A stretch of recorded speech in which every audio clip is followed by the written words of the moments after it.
आज बच्चों हम लोग क्लास 10th में चैप्टर वास्तविक संख्या का रिवीजन करेंगे। उसमें हम लोग सबसे पहले बच्चों सीखेंगे कि वास्तविक संख्याएं क्या होती हैं। वास्तविक संख्याएं बच्चों दो प्रकार की होती हैं। एक होती है परिमेय संख्याएं और दूसरे प्रकार की बच्चों संख्याएं होती हैं अपरिमेय संख्याएं। परिमेय संख्याएं और अपरिमेय संख्याओं में बच्चों क्या अंतर है, तो इसको हम लोग यहाँ समझते हैं। परिमेय संख्याएं बच्चों वे संख्याएं होती हैं जिनको P/Q के रूप में लिखा जा सकता हो। ये संख्याएं जिनको P/Q के रूप में बच्चों लिखा जा सकता हो, जहां Q का मान शून्य नहीं होगा और P/Q जो हम लोग लिखेंगे वो दोनों के दोनों पूर्णांक होंगे। दोनों पूर्णांक होंगे। तो हम लोगों ने सीखा है वे सभी संख्याएं जिनको P/Q के रूप में लिखा जा सकता है, जहाँ Q शून्य के बराबर ना हो, P/Q दोनों पूर्णांक हैं, परिमेय संख्याएं कहलाएंगी। फॉर एग्जाम्पल अगर बच्चों हम कुछ एग्जाम्पल की बात करें तो ऐसे हम एग्जाम्पल सीखते हैं जो परिमेय संख्याएं हैं। जैसे बच्चों 1/2 हमने ले लिया, 1/2 लिया, 1 भी एक पूर्णांक है और 2 भी एक पूर्णांक है। जैसे हमने दूसरा नंबर लिया 3/4 ले लिया, इसको भी हमने समझा 3 भी एक पूर्णांक है और 4 भी पूर्णांक है और हर जो हम देख रहे हैं वो शून्य के बराबर नहीं है। और भी आप उदाहरण ले सकते हैं, जैसे आपने 0 ले लिया, आप पूछ सकते हैं क्या सर ये 0 पूर्णांक 0 परिमेय संख्या है? तो ये भी परिमेय संख्या है क्योंकि 0 के नीचे हम लोग 1 लिख सकते हैं। 0 भी एक पूर्णांक है और 1 भी पूर्णांक है। इस तरह के अन्य उदाहरण भी हम लोग यहाँ पर सीख सकते हैं, जैसे -4/3 और आगे भी उदाहरण सीख सकते हैं। ये सभी परिमेय संख्याओं में आएंगे।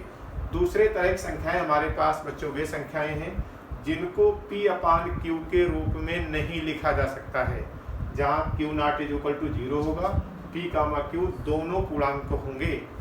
इनका भी कुछ उदाहरण हम लोग लिखते हैं अपरिमेय संख्याओं के लिए। फॉर एग्जाम्पल इनको भी हम सीखते हैं कौन सी ऐसी संख्याएं हैं जो अपरिमेय हैं जिनको P/Q के रूप में नहीं लिख सकते हैं। तो ऐसी सभी संख्याएं जिनका वर्गमूल बच्चों हम सीधा सीधा ज्ञात नहीं कर सकते हैं। जैसे 5 का वर्गमूल हमको नहीं पता है, अगर हम कभी निकाले भी तो इसका पूरा आंसर हम लोग नहीं निकाल सकते हैं। जैसे वर्गमूल 3, वर्गमूल 2, इस तरह की जो संख्याएं होंगी वो सभी संख्याएं हमारी अपरिमेय होंगी। क्लास 10th में बच्चों परिमेय संख्याओं का ज्ञान होना चाहिए और अपरिमेय संख्याओं का ज्ञान होना चाहिए। और बहुत ही इंपॉर्टेंट क्वेश्चन इसमें आता है कि कोई संख्या आपको दी जाएगी, उसको अपरिमेय सिद्ध करने के लिए, जैसे फॉर एग्जांपल सिद्ध करो वर्गमूल 3 एक अपरिमेय संख्या है, तो इसके लिए एक सवाल हम लोग लिखते हैं और करते हैं। देखिए बच्चों, सिद्ध करना हमको √3 एक अपरिमेय संख्या है। हम लोग इस क्वेश्चन के विरोधाभास में प्रूव करेंगे। ऐसे क्वेश्चन जब कभी भी आएंगे तो इसका हम लोग बच्चों विरोधाभास लेंगे।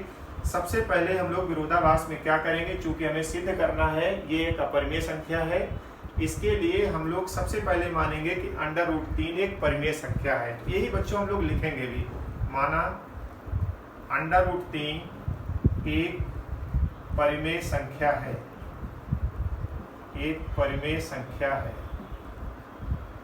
जब बच्चों हमने इसे परिमेय संख्या माना है तो परिमेय संख्या की परिभाषा में हम लोगों ने अभी सीखा था कि वे सभी संख्याएं जिनको P/Q के रूप में लिखा जा सकता हो।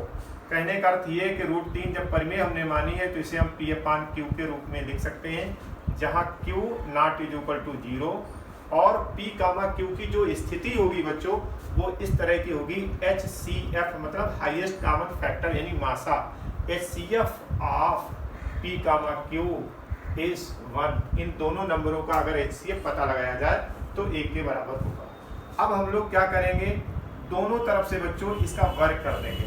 वर्ग करने से √3 का जो वर्ग करेंगे हम लोग, √3 का वर्ग इस तरह से होगा, P/Q का वर्ग इस तरह से बच्चों मिलेगा हमें। और जब हम इसको आगे बढ़ाएंगे तो √3 का जो स्क्वायर होता है बच्चों वो 3 हो जाएगा और P का P² होगा अपॉन Q² होगा। इसको और आगे जब बच्चों लिखेंगे तो हम क्रॉस प्रोडक्ट कर लेंगे। Q² का जब इनटू इधर करेंगे हम लोग तो यहाँ पर आंसर आएगा हमारे पास 3Q² = P² आ जाएगा। दिस इम्प्लाइज, इसका मतलब ये हो गया कि P² = 3Q²। इसका मतलब ये हो गया कि P² का जो आंसर बच्चों आ रहा है, क्योंकि Q एक पूर्णांक था, 3 भी एक पूर्णांक है, Q² का भी एक पूर्णांक होगा, तो जब इन पूर्णांकों का गुणा करेंगे तो P² का बच्चों जो आंसर आएगा वो भी एक पूर्णांक होगा।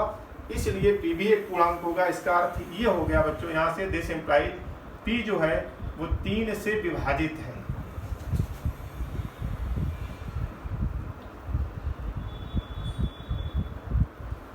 p स्क्वायर 3 से विभाजित है, अर्थात अतः p भी 3 से विभाजित होगा,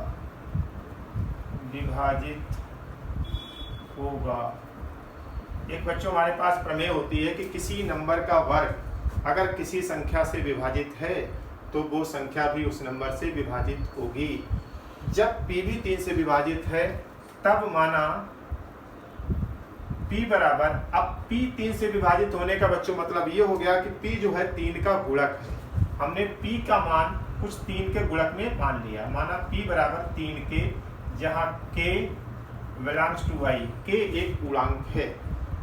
जब p का मान 3 के माना तो p की जगह पर इसको हम समीकरण 1 भी बच्चों डाल सकते हैं। समीकरण 1 से कुछ अच्छा सा बना सकते हैं। यहाँ पर समीकरण 1 से p का मान यहाँ से उठाकर समीकरण 1 में रख देंगे। यहाँ पर आएगा आपके पास 3k का square is equal to 3q square, यहाँ पर आया 9k स्क्वायर बराबर 3q स्क्वायर।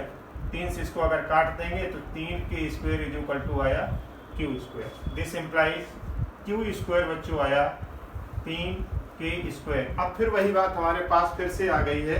क्या बात आ गई है कि q स्क्वायर बराबर 3k स्क्वायर। k एक पूर्णांक है, k स्क्वायर भी एक पूर्णांक होगा और 3 भी एक पूर्णांक है। जब k स्क्वायर एक पूर्णांक है, 3 भी एक पूर्णांक है, पूर्णांक का जब गुणा होगा तो उत्तर एक पूर्णांक आएगा। इसका मतलब q स्क्वायर एक पूर्णांक है, अतः q भी एक पूर्णांक होगा।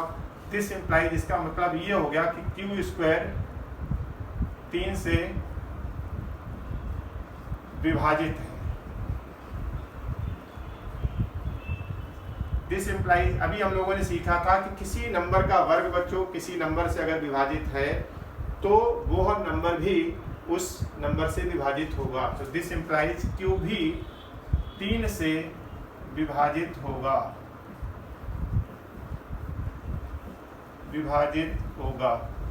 अब बच्चों हम लोगों ने क्या सीखा कि p भी 3 से विभाजित है, q भी 3 से विभाजित है। जबकि हमने सबसे पहले लिखा था कि p, q दोनों पूर्णांक है और दोनों का HCF 1 है, यानी 3 p, q में किसी भी नंबर का विभाजन नहीं हो रहा था। दिस इम्प्लाइज p, q दोनों 3 से विभाजित हैं।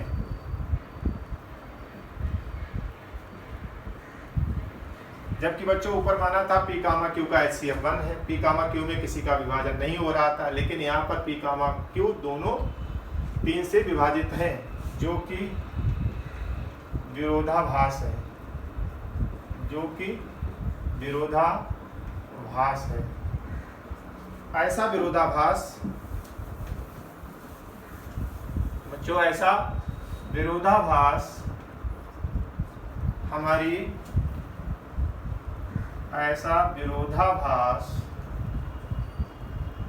हमारी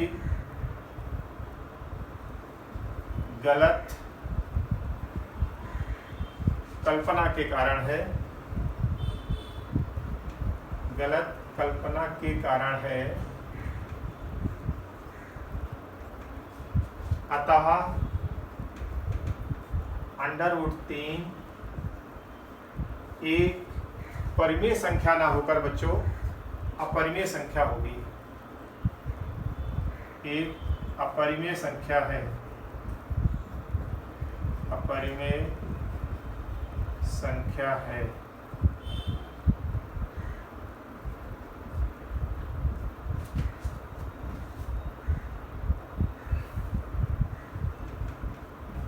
इति सिद्धम्।